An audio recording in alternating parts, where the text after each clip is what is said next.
بسم اللہ الرحمن الرحیم۔ السلام علیکم۔ آج ہم پڑھیں گے اسم مشتق کی قسمیں۔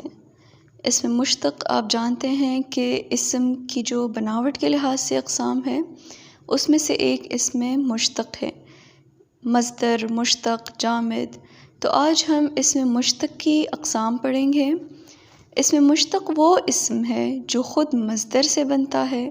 آپ سب جانتے ہیں مصدر میں ہمارے پاس وہ الفاظ ہوتے ہیں جن کے آخر میں نون الف نا آتا ہے اور پھر انہی الفاظ سے مشتق بنتے ہیں۔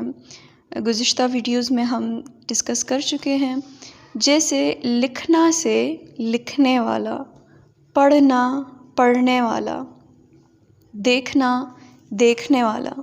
تو جتنے بھی اس میں مصدر ہے ان سے آگے اس میں مشتق بنتے ہیں، لیکن آج ہم پڑھیں گے کہ پھر اس میں مشتق کی کتنی قسمیں ہیں۔ تو ہمارے پاس جو پہلی قسم ہے اس میں مشتق کی وہ ہے اسم فاعل۔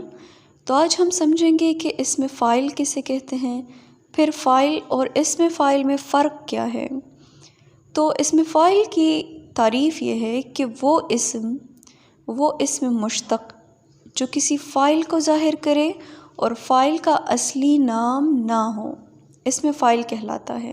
اگر میں کہوں کہ یاسین نے خط لکھا تو اسم فاعل کون ہے؟ یاسین ہے، خط لکھنے والا جو ہے وہ فاعل ہے۔ لیکن اگر یاسین کی جگہ میں لکھوں کہ لکھنے والے نے خط لکھا، مطلب کہ میرا اشارہ فاعل کی طرف ہی ہے، یاسین کی طرف ہی ہوگا، لیکن میں اس کا نام نہیں لے رہی، اس کی جگہ میں کیا کر رہی ہوں، میں لکھنے والا لفظ استعمال کر رہی ہوں۔ یا اگر اس کی جگہ میں لکھوں کاتب نے کتاب لکھی، کاتب نے خط لکھا، تو جو اصل نام نہ ہو اس کو پھر کہیں گے اسم فاعل، یعنی لکھنے والا اب ہمارے پاس کیا ہوا، یہ اسم فاعل آ گیا۔ تو فاعل اور اسم فاعل میں فرق یہ ہے کہ فاعل ہمیشہ جامد ہوتا ہے، مطلب کہ وہ کسی لفظ سے نہیں بنتا، وہ نام ہوتا ہے۔ جیسے میں نے مثال میں پیش کیا کہ یاسین نے خط لکھا، تو اب یاسین تو کوئی مصدر سے تو نہیں بنا، جیسے لکھنا سے لکھنے والا، یہ تو جامد ہے، نام ہے۔ لیکن فاعل، اسم فاعل میں جو ہے وہ یہی فرق ہے کہ اسم فاعل میں مصدر سے الفاظ بنتے ہیں۔ مثال کے طور پہ اگر میں کہوں کہ پڑھنے والے نے پڑھ لیا، تو اب پڑھنے والا کیا ہے، اسم فاعل ہے۔ لیکن اگر میں کہوں کہ فاطمہ نے پڑھ لیا، تو فاطمہ کیا ہے، وہ پھر فاعل ہے، وہ اسم فاعل نہیں ہے۔ اب اسم مفعول کیا ہے، وہ اسم مشتق ہے جو کسی مفعول کو ظاہر کرے، اسم مفعول۔ اب مفعول اور اسم مفعول میں ایک فرق کیا ہے۔ اگر میں کہتی ہوں کہ میں نے کتاب پڑھی، تو جس پہ کام ہوا ہے، جو پڑھا گیا ہے، جو پڑھی گئی ہے، وہ تو کتاب ہے نا، جس پہ کام ہوا ہے وہ تو کتاب ہے۔ لیکن اگر میں کہتی ہوں کہ پڑھی ہوئی چیز یاد رہتی ہے، تو پڑھی ہوئی میں نے لفظ استعمال کیا، اس کی جگہ میں نے کوئی کتاب، کوئی رسالہ، کوئی اس طرح کا لفظ استعمال نہیں کیا جو جامد ہو۔ میں نے کہا پڑھی ہوئی چیز یاد رہتی ہے یا لکھی ہوئی چیز یاد رہتی ہے۔ تو یہاں پہ میں نے کسی مفعول، کسی جامد مفعول کا ذکر نہیں کیا، اس کی جگہ میں نے لکھی ہوئی، پڑھی ہوئی، ٹوٹی ہوئی یا اس طرح کے الفاظ میں استعمال کروں گی۔ تو اس کا جو بنانے کا قاعدہ ہے وہ یہی ہے کہ مصدر سے آپ جیسے پڑھنا ہے تو یہ پڑھی ہوئی بن جائے گا، پڑھا ہوا بن جائے گا، لکھنا لکھی ہوئی، لکھا ہوا، ٹوٹنا ٹوٹی ہوئی، ٹوٹا ہوا۔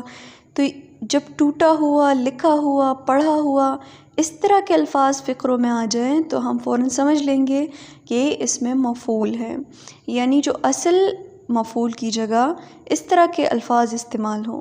جیسے میں کہتی ہوں ایک جگہ ہے، یہاں کے سارے لوگ مظلوم ہیں، اب مظلوم لفظ استعمال کیا، میں نے ایسے نہیں کہا کہ ان لوگوں پہ ظلم ہوتا ہے، کیونکہ پھر تو جو ظلم ہو رہا ہے، جن لوگوں پہ ہو رہا ہے وہ مفعول ہیں۔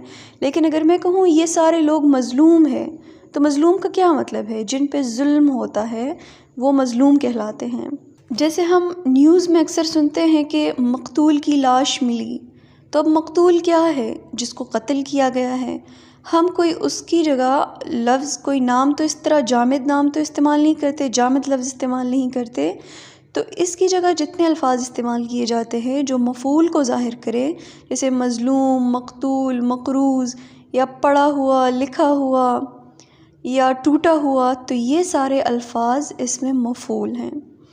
اب آتے ہیں اس میں مشتق کی تیسری قسم کی جانب، اس میں حالیہ، حال سے ہی ظاہر ہے، موجودہ وقت، حال، تو وہ اس میں مشتق ہے جو کسی فاعل یا مفعول کی حالت کو بیان کرے۔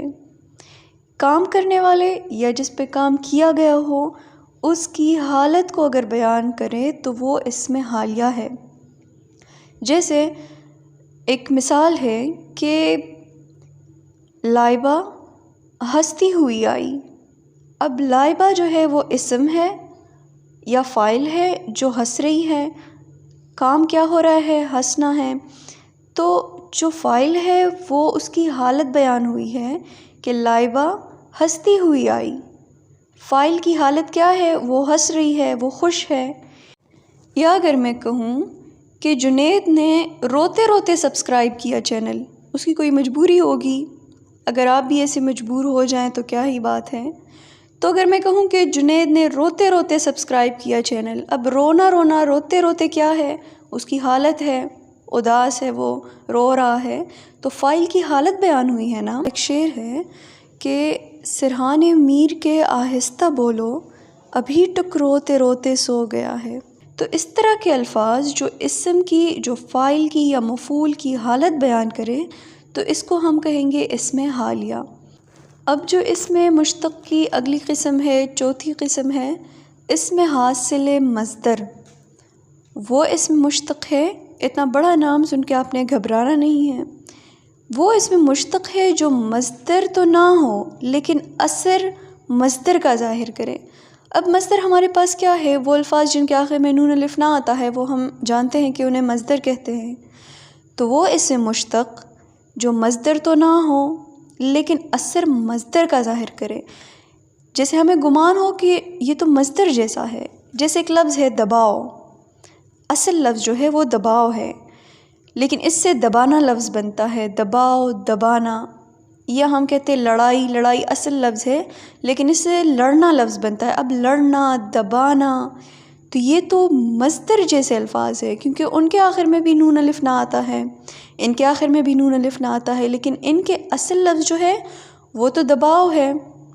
وہاں پہ اگر نون الف نہ آتا ہے تو وہ تو اصل الفاظ میں آتا ہے نا، جیسے لکھنا، پڑھنا، تو پھر اس سے آگے الفاظ بنتے ہیں، لیکن ان کے اصل الفاظ تو دباؤ ہے، لڑائی ہے، لیکن ان کو اگر ہم استعمال کریں گے جملے میں تو پھر دبانا، لڑنا، لڑانا۔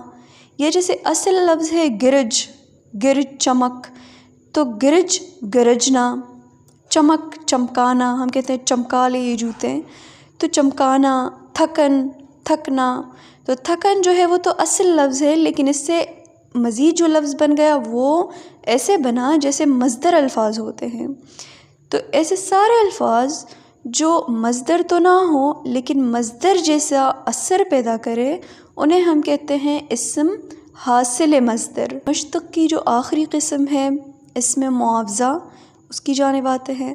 معاوضہ ہم کہتے ہیں کہ مجھے تو اپنے کام کا معاوضہ مل گیا، معاوضہ، اجرت، پیسے، یا ہم جب کوئی خدمت، کوئی کام کرتے ہیں اور اس کے بدلے میں کوئی بھی چیز وصول کرتے ہیں وہ ہمارا معاوضہ ہوتا ہے۔ تو یہ وہ اسم مشتق ہے جو کسی کام یا کسی خدمت کی اجرت اور بدلے کے معنی دے۔ اب اس طرح ہے نا کہ بعض کام ہم کرتے ہیں، اس کی جب ہم اجرت مانگتے ہیں، جب معاوضہ وصول کرنے کے لیے کہتے ہیں تو ہم جو کام ہم نے کیا ہوتا ہے وہ الفاظ استعمال کرتے ہیں۔ جیسے میں کہتی ہوں اگر میں سلائی کر رہی ہوں تو اگر مجھ سے کوئی کپڑے سلوائے گا تو وہ مجھ سے کیا پوچھے گا کہ آپ کتنی سلائی لیتی ہیں۔ اب سلائی کا مطلب کیا ہے کہ آپ کپڑے سینے کے کتنے پیسے لیتی ہے، کتنا معاوضہ لیں گی آپ۔ ایسے تو نہیں کہتے کہ آپ کپڑے بنانے کے کتنے پیسے لیں گی، ہم بول دیتے ہیں مختصراً کہ آپ کتنی سلائی لیں گی۔ تو سلائی کا مطلب کیا ہے کہ آپ کپڑے سینے کے کتنے پیسے لیں گی۔ یا اگر کوئی کپڑے دھوتا ہے، دھوبی ہے، کپڑے دھو رہا ہے، تو ہم پوچھتے ہیں کہ آپ کتنی دھلائی لیں گے؟ دھلائی کا مطلب کیا ہے کہ جو آپ کپڑے دھو رہے ہیں آپ اس کا کتنا معاوضہ لیں گے؟ تو یہ سلائی، رنگوائی، دھلائی، اس طرح کے الفاظ جو ہیں یہ اس میں معاوضہ ہیں۔ تو امید ہے آپ کو ان سارے اقسام کی سمجھ آ گئی ہوں گی، اور انشاءاللہ اگلی ویڈیو میں ایک اور ٹاپک کے ساتھ حاضر ہوں گی۔ اللہ حافظ۔